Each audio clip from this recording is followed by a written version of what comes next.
Gladiators had been spilling blood in the name of entertainment for centuries. But the people of Rome were hungry for bigger, bolder spectacles. The Colosseum would give the gladiators a permanent, state-of-the-art killing field, and the games would take on a level of carnage never before seen in the empire's history. But this was the big venue. This was the Superdome. The entertainment came to you.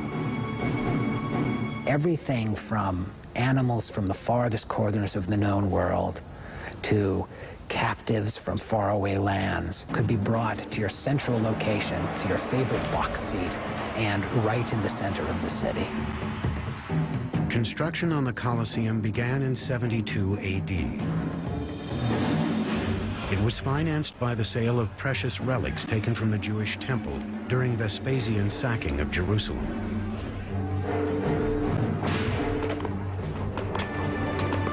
12,000 Jewish captives were brought back from that campaign to build the amphitheater. They would have worked under tremendously harsh conditions and been worked long and hard and to the end. They poured more than 6,000 tons of concrete and hauled huge travertine building blocks to the site from a quarry 20 miles away. As the building progressed up higher, they would use less of the strong, expensive and heavy limestone and more of the cheaper ingredients, which were lighter in weight. The Romans had quite sophisticated wooden cranes and devices for lifting stones, and they'd be able to do that quite easily from the ground and up to great heights. In just 8 years, the imposing structure grew to 160 feet tall, dwarfing all that surrounded it. It's the tallest ancient Roman structure ever built. This is the amphitheater of the capital. So what was Rome? Rome was a city that was so much larger than any other city. It was so much richer. So that came to symbolize the power, the engineering, the wealth of ancient Rome. Roman amphitheaters were constructed from a surprisingly simple framework, incorporating 2 Greek theaters back to back to form one 360-degree theater in the round.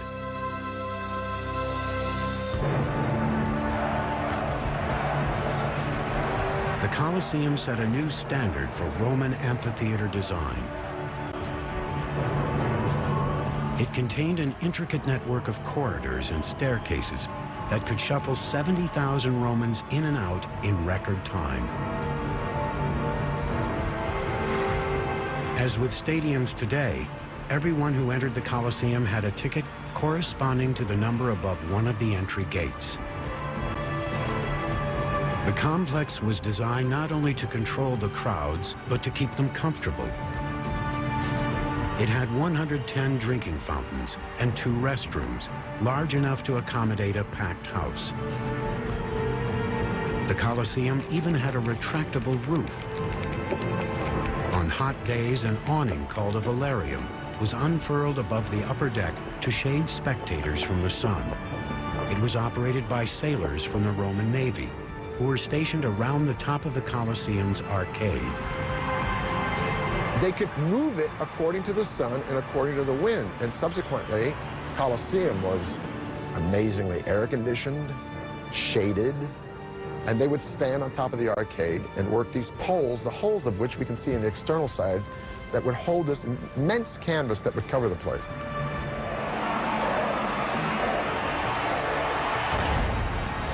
Gladiatorial fights were a big draw at the Colosseum, but they weren't always the main event.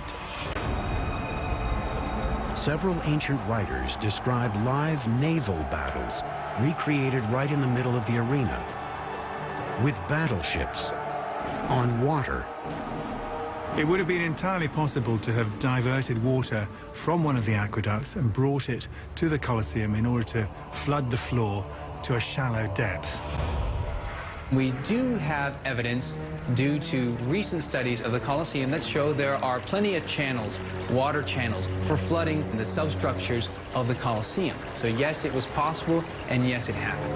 The Colosseum's naval battles were an astounding engineering triumph, but they proved to be a fleeting trend in the world's most famous arena. Within a decade, flooding operations were abandoned in favor of a renovation that would revolutionize the games.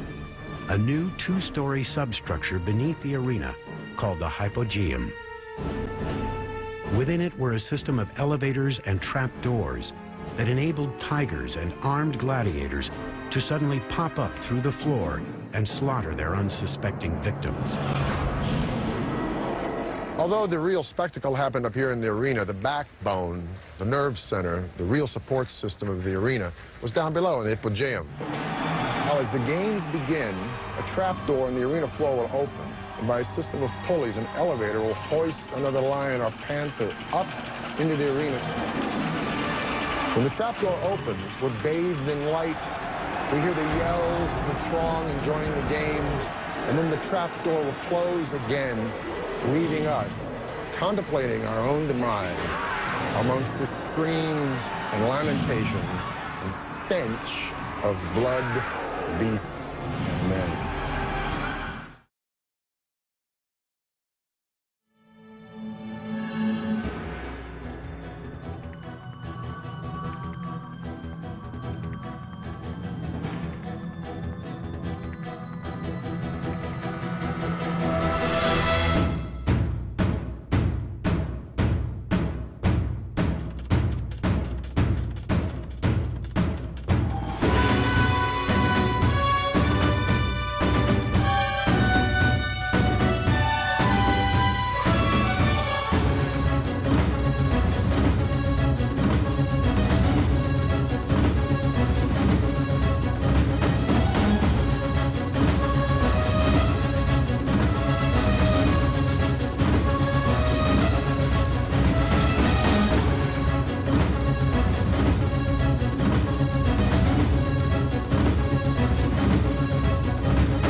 We're talking about as sort of what we see as the next wave in stadium technology, but I don't think it's what you're thinking. While there's a lot different than stadiums back in sort of Greek times, a lot of the stuff is the same, right? If you think about Gladiator, the movie, or Ben-Hur, when you see those stadiums, things are similar, right? We're all there together, we're having a joint experience, we're having this great time, and there's something sort of interesting and nice about that. And that experience has sort of evolved over time.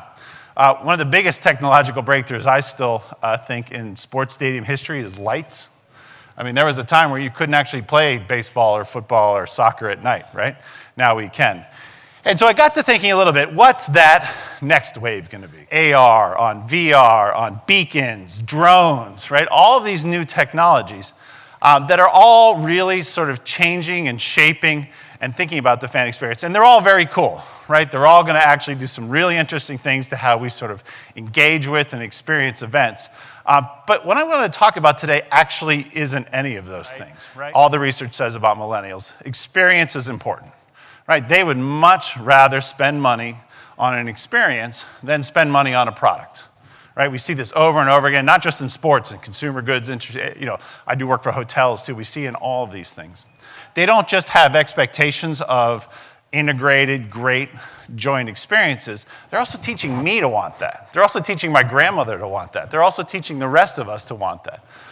And so I think it's interesting. They want to have a great experience, and more, they want to shape that experience. They want to be the person who's at the center, who's actually helping create that experience for themselves, for their friends. They want to get together with their friends, create a joint experience.